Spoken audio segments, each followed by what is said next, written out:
Israel और Hamas की लड़ाई लगातार चल रही है। इस बीच आपने बहुत सारी खबरें सुनी होंगी और आप सुन भी रहे होंगे कि हमले किस तरीके से दोनों ही ओर से तेज हो रहे हैं। शुरुआत सबसे पहले हमास की ओर से की जाती है जो कि गाजा पट्टी में है और उसके बाद इसराइल अब वहां पर जवाबी कार्रवाई कर रहा है। गाजा की जो स्ट्रिप है जिसको गाजा पट्टी कहा जाता है वहां पर अब इसराइल की ओर से कई हमले किए जा रहे हैं। इसमें जो आम जनता है सबसे ज्यादा वो परेशान है। हालांकि कहा यह जाता है कि इसराइल में कानून है बंकर्स बनाने को लेकर, यानी हर घर में वहां पर बंकर होता है। तो चलिए मैप के जरिए आपको अभी मैं समझाती हूँ कि आखिर कौन कौन से वो क्षेत्र हैं, कहां पर किस तरीके से विवाद यहां पर चल रहा है। ये पूरा आप नक्शा देखिए, ये पूरा इसराइल है। इसराइल का हिस्सा मैं आपको दिखाती हूँ। ये इसराइल है और यहां पर आपको दिख रही है गाजा पट्टी, ये है गाजा स्ट्रिप जो आप देख रहे हैं और यहीं पर आता है वेस्ट बैंक का इलाका भी। ये वेस्ट बैंक का इलाका है। लेकिन फिलहाल आप ये देखिए पहले इसराइल आखिर किन किन देशों से घिरा हुआ है। ये इतना इसराइल है। इसके अलावा आपको यहाँ पर इजिप्ट दिखेगा, यानी कि इस साइड है मिस्र, और अगर मैं मैप को जूम करूं तो ये आपको जॉर्डन दिख रहा है और जॉर्डन के ठीक ऊपर है लेबनान। हिजबुल्लाह जिसका नाम आप सुनते होंगे, जो कि एक आतंकी संगठन भी घोषित किया गया है। तो ऐसे में हिजबुल्लाह यहीं से ऑपरेट किया जाता है और कई बार उसकी ओर से भी हमले किए जाते हैं इसराइल पर, यानी कि जॉर्डन, लेबनान आप देख रहे हैं और ये एरिया मिस्र का है और ये है पेनिनसुला। तो ये तमाम जो क्षेत्र आप देख रहे हैं, एक 1967 में युद्ध भी हुआ था इसी को लेकर, क्योंकि इसराइल जो है एकमात्र देश है पूरी दुनिया में जहां पर केवल जो यहूदी हैं वो रहते हैं, जो ज्यूज हैं वो रहते हैं। इंग्लिश में, अंग्रेजी में इनका टर्म है ज्यूज।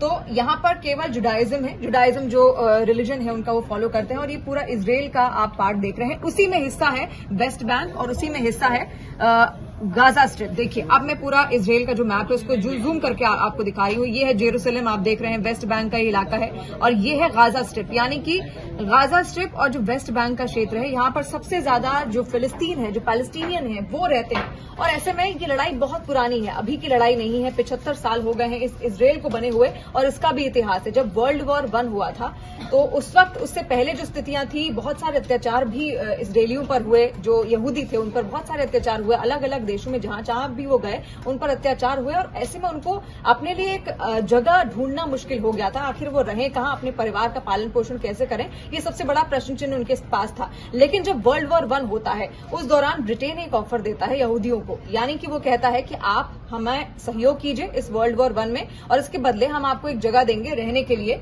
और वो थी इसराइल। तो उसी दौरान इसराइल का यहाँ पर किस तरीके से गठन होता है, 1948 में इसराइल बनता है और तभी इसको एक राष्ट्र का जो ओहदा है, एक दर्जा है, वो भी उसी दौरान मिल जाता है। तो ऑटोमन साम्राज्य हुआ करता था उस टाइम यहाँ पर इसराइल के पास, लेकिन बाद में उस पर कब्जा हो जाता है ब्रिटेन का और फिर ब्रिटेन क्या करता है, वो जगह दे देता है इसराइलियों को यहाँ पर रहने के लिए। उसके बाद एक देश ऐसा बन जाता है जो केवल यहूदी वहां पर रहते हैं। तो इसी इसराइल की हम बात कर रहे हैं जो जिस पर कब्जा, जो कि ब्रिटेन की ओर से यहाँ पर दिया गया है इसराइलियों को, यहूदियों को। लेकिन इसके एक हिस्से में धीरे धीरे इसराइल ने भी अपनी जो विस्तारवादी नीति थी वो अपनानी शुरू कर दी और उसके बाद इन्होंने क्या किया, ये जो जितना भी आप हिस्सा देख रहे हैं ये अरब नेशंस का है। जॉर्डन, सीरिया और मिस्र, जितने भी आप लेबनान किनारे किनारे जो देश देख रहे हैं, यहाँ पर केवल जो मुस्लिम आबादी है, जो अरब नेशंस है, इन्हीं को अरब नेशंस कहा जाता है। तो यहाँ पर इनकी आबादी पहले ज्यादा हुआ करती थी, लेकिन जब ब्रिटेन ने इनको ऑफर कर दिया, क्योंकि ऑटोमन जो साम्राज्य था वो हार चुका था, तो अब वहां पर ब्रिटेन की चलने लगी। तो ब्रिटेन ने ये जो देश था इसराइल, ये केवल यहूदियों को दे दिया, जबकि यहाँ पर अरब जो संख्या थी, आबादी थी, वो पहले से ही रहती थी। तो अरब जो थे उनको दिक्कत होने लगी कि आखिर ये लोग हमारे यहाँ आकर क्यों रह रहे हैं। इसी को लेकर धीरे धीरे करके विवाद और ज्यादा बढ़ता चला गया। 1967 में एक और युद्ध होता है, वो होता है इजिप्ट, मिस्र, जॉर्डन और सीरिया के बीच में, जिसमें इराक भी घुस जाता है। लेकिन जो 3 मुख्य कंट्रीज होते हैं वो क्या है, जॉर्डन, मिस्र और इराक। तो ऐसे में जब ये लड़ाई होती है उसके बाद अकेले अपने दम पर 1967 में इसराइल ये युद्ध जीत जाता है और ऐसे में कई सारे जो क्षेत्र हैं, गाजा स्ट्रिप उस टाइम जो कि उस टाइम इजिप्ट की हुआ करती थी, वो भी इसके कब्जे में आ जाती है, यानी कि इसराइल के कब्जे में आ जाती है। और उसके बाद यहाँ का जो वेस्ट बैंक का इलाका है, यहाँ पर भी कई सारे क्षेत्रों में इसराइल अपना कब्जा कर लेता है, यानी कि यहूदी अपना साम्राज्य धीरे धीरे बढ़ाते जाते हैं, जो ज्यूज हैं। और इसी वजह से आप देखेंगे, अगर कोई भी ऐसा मैप आपको दिखेगा, आप जो यहूदियों की संख्या इस पूरे क्षेत्र में बहुत ज्यादा हो गई है।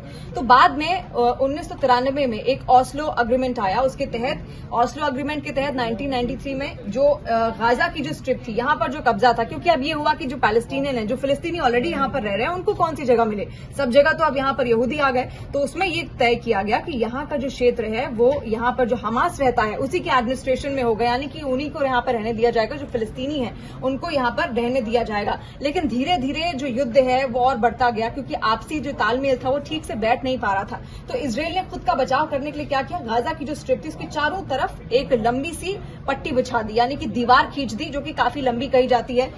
60 किलोमीटर से भी लंबी ये दीवार यहाँ पर बनाई गई है। लेकिन केवल 3 ही रास्ते ऐसे हैं जो कि खुलते हैं, यानी कि वहीं से आना जाना कर सकते हैं। गाजा में जो लोग रहते हैं, कहा जाता है 20 लाख लोग रहते हैं इतने छोटे से एरिया में, लेकिन ये बहुत ही कंजेस्टेड एरिया है। बंकर्स यहाँ पर भी गाजा वाले लोगों ने अपने बना रखे हैं और इसराइल वालों ने अपने लिए बना रखे हैं। लेकिन जब भी युद्ध की स्थिति आती है तो नुकसान तो हर तरफ से होता है, लेकिन केवल 3 ही ऐसे एरिया हैं यहां से आना जाना किया जा सकता है। गाजा कहा जाता है कि ना वहां कोई जा सकता है ना वहां से कोई आ सकता है, क्योंकि चारों तरफ दीवार बिछी हुई है। तो देखिए, इसी को लेकर जंग लगातार चल रही है। जेरूसलम बहुत ही अहम रोल यहां पर प्ले करता है, क्योंकि जेरूसलम में है अल अक्सा मस्जिद, और यहां पर आप सीधे तौर पर आना जाना नहीं कर सकते, क्योंकि यहां पर जो फिलिस्तीनी है वो बहुत ज्यादा रहते हैं, और ऐसे में जो इजरायली है वो भी कहते हैं कि हमारा भी यहां पर कब्जा है। तो इसको लेकर भी जंग किस तरीके से बिछती चली जा रही है, ये आप देख रहे हैं। तो यही अभी मैप के जरिए हमने आपको समझाने की कोशिश की कि आखिर इजरायल के सामने भी चुनौतियां कम नहीं है, गाजा के सामने भी चुनौतियां कम नहीं है, और कहा यह जा रहा है कि गाजा को कई जो आतंकवादी संगठन है उनका सहयोग है, आईएसआईएस का भी सहयोग की बात यहां पर की जा रही है।